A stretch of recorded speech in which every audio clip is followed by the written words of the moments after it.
ओम नमः शिवाय। जय श्री राम। निर्जा मोदी स्कूल की एक प्यारी सी बच्ची अमायरा, जिसने अपनी ही स्कूल की बिल्डिंग से छलांग लगा ली, जिससे उसकी मौत हो गई। सबसे पहले तो मैं उस भगवान से प्रार्थना करती हूँ कि उस प्यारी सी बच्ची की आत्मा को परम शांति प्रदान करे। हरिओम। उन्हें अपने श्री चरणों में स्थान दे। साथ ही प्रार्थना करती हूँ भगवान जी से कि उनके घर वालों को हिम्मत दे।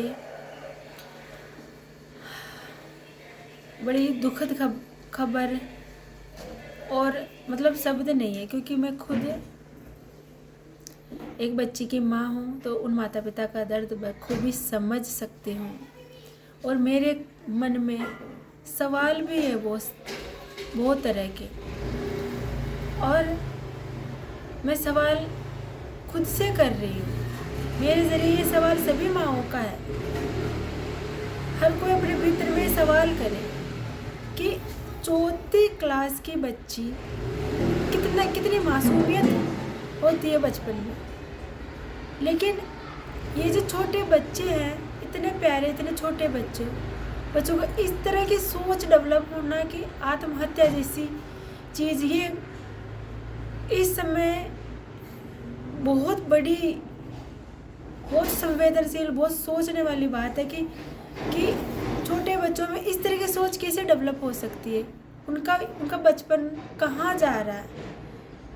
कि जैसे होता है ना कि हमने तो मतलब बड़ों से ये है कि बच्चों के अंदर इतनी मासूमियत, इतना भोलापन होता है, और साथ ही इतना सीरियस हो। बचपन का मतलब ये यही होता है कि चीज़ों को सीरियस ही नहीं ले। किसी चीज़ को उनको पीट भी दे तो भी थोड़ी देर में वो नॉर्मल हो जाते हैं, हंसने मुस्कुराने लग जाते हैं। और खानों को लेकर, पहनने को लेकर, किसी चीज़ की उनमें समझ डेवलप नहीं होती, क्योंकि जब समझ डेवलप हो जाती है तब हमारे अंदर भीतर में विचार आते हैं, अच्छा या बुरा तब महसूस होता है। लेकिन बचपन में ऐसा कुछ नहीं होता। बचपन में बस एक अल्लड़पन रहता है, एक बेपरवाही होती है, बस प्यार होता है सबके लिए। लेकिन वो बचपन कहीं ना कहीं बच्चों में है ही नहीं, देखने को नहीं मिल रहा है।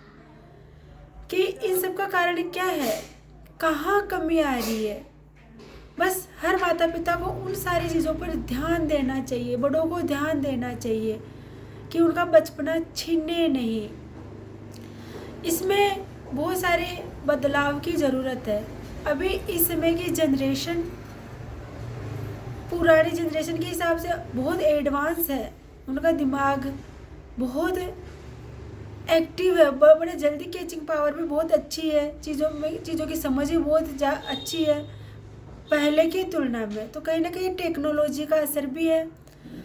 तो अब ऐसी स्थिति में बहुत ज़्यादा ज़रूरत होती है कि हम बड़ों की जिम्मेदारी की, कि बच्चों के माइंड को हम समझें, उनके दिमागी स्तर को समझ के उसके अनुसार हम चीज़ों को करें ना, तो कहीं ना कहीं इन सारी चीज़ों को हम रोक सकते हैं। बच्चों को उनका बचपना देने में भागीदारी बड़ों की है। पहले ना बड़े परिवार हुआ करते थे, तो अब कहीं ना अलग अलग कारणों की वजह से एकल परिवार हो गए, और एकल परिवार में भी कामकाजी अगर माता पिता, तो बच्चों को वो समय नहीं दे पाने की वजह से बच्चे अक्सर मोबाइल टीवी के ज़रिए बहुत सारी चीज़ें देखते हैं जो नहीं देखनी चाहिए, वो भी देखते हैं। उससे भी उनमें समझ बहुत ज़्यादा वो योगदान उनकी समझ में, ये सारी चीज़ें भी। साथ ही सोसाइटी का बहुत फ़र्क है। साथ ही एजुकेटेड पेरेंट्स, जो उनका बातचीत का लहजा, वो जो देख रहे हैं, सुन रहे हैं, वो सारी चीज़ें। क्योंकि पहले ना बड़े बड़े परिवारों में मतलब हम सबसे ही कुछ ना कुछ सीखते थे, बड़ों से, अपनों से। और इतनी सारी ऐसा लोड ही नहीं होता था, बस एक अल्लड़पन था। पर अब क्या है कि सिचुएशन के अनुसार चीज़ों को हमें बड़ों को ही संभालनी पड़ेगी, तभी हम बच्चे ये जो चीज़ें कर रहे हैं ना, ये कहीं ना कहीं इनमें बहुत जिम्मेदार है। थोड़ा थोड़ा योगदान सबका है कि बच्चे ऐसे बन रहे हैं।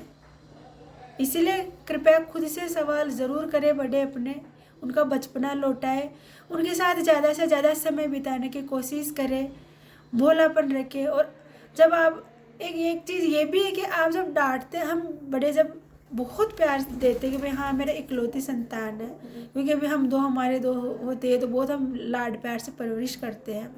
लेकिन जब बच्चे को अचानक से कोई डांट देता है ना, तब भी उसको एक झटका सा लगता है।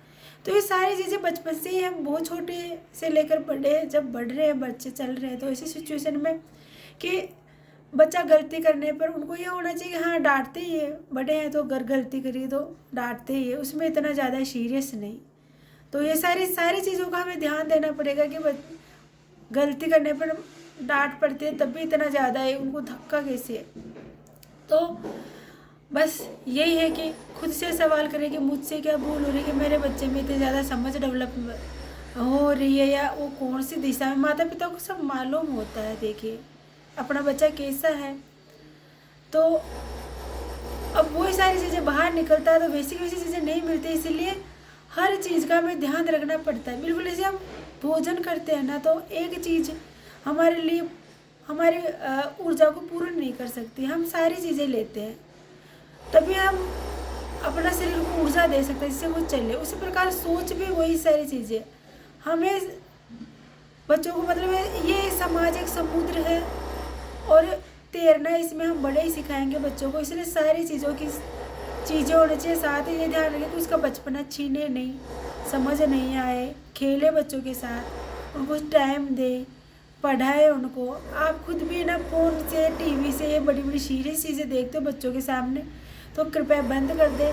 कि कुछ पुरानी आदतें हमें अपनानी चाहिए। अगर ऐसी स्थिति बन रही है ना, तो वास्तव में चाहे कुछ भी कह लीजिए, लेकिन पुराने समय में बच्चों का बचपना बड़ा अच्छा था। इसीलिए हाँ कि हम सारी चीज़ें पहले पुरानी चीज़ें नहीं ला सकते हैं, एडवांस अभी ज़माने के हिसाब से चलना पड़ता है, समझ सकती हूँ, लेकिन हम कुछ चीज़ें पुराने अपना लेना।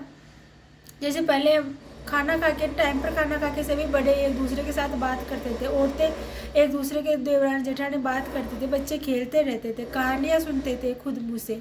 अभी फ़ोन पकड़ा देते कहानियाँ, तो फ़ोन से कहानी तो सुन लेते, लेकिन वो अटैचमेंट कहाँ से लेकर के आओगे आप?